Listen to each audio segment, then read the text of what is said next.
Hi there, loves! Sharing you this another exciting makeup tutorial. It's all about day or night Christmas party makeup.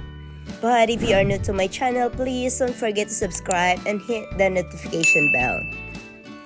Of course, first thing first is our base primer, or you can also use moisturizer on your skin before primer and blend it in foundation, whatever fitted or suited to your skin tone, and blend it using the beauty blender,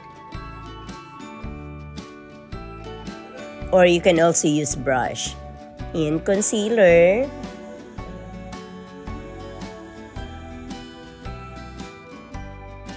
same with the other side. So yung other side is yan yung day natin. Yung other side naman is evening or night na makeup. Then blend it using brush, or you can use also beauty blender.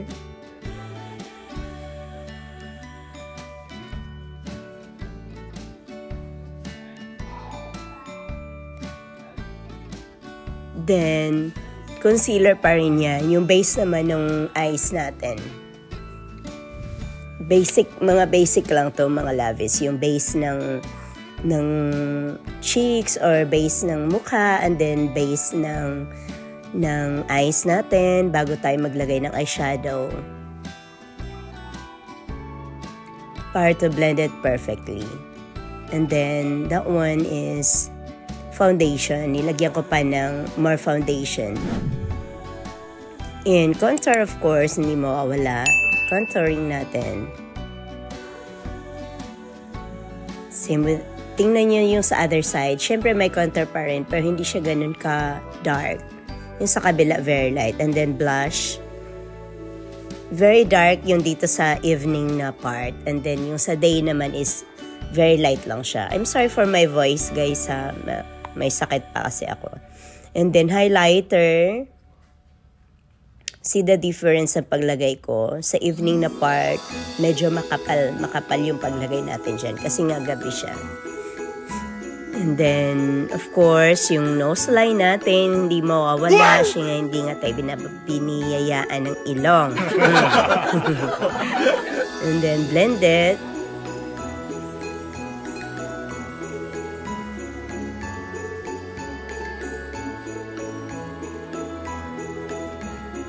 Ayan yung brows natin.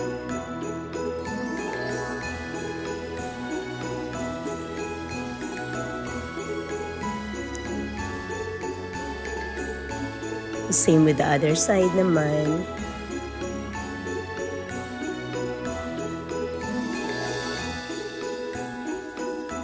And eyeshadow.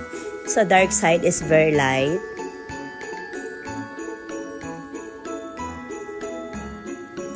Tricolor yung ginamit ko dito, tapos nilagyan ko siya ng glitter, but optional yung glitters guys, ha. And then eyelash curler, and then mascara. Mga basic lang to.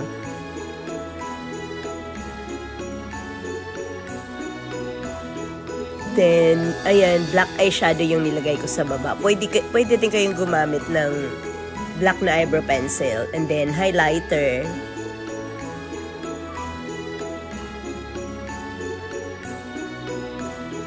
And then, yung sa day part naman yung gagawin natin na mata. Highlighter yung unang nilagay ko. And then, red na eyebrow pencil or eyeshadow. So, mas prefer ko yung eyebrow pencil na red kasi madali lang siyang i-draw. And then, yung pang wing natin na liquid eyeliner, yun yung ginamit ko dyan. I-form lang natin. Just like that.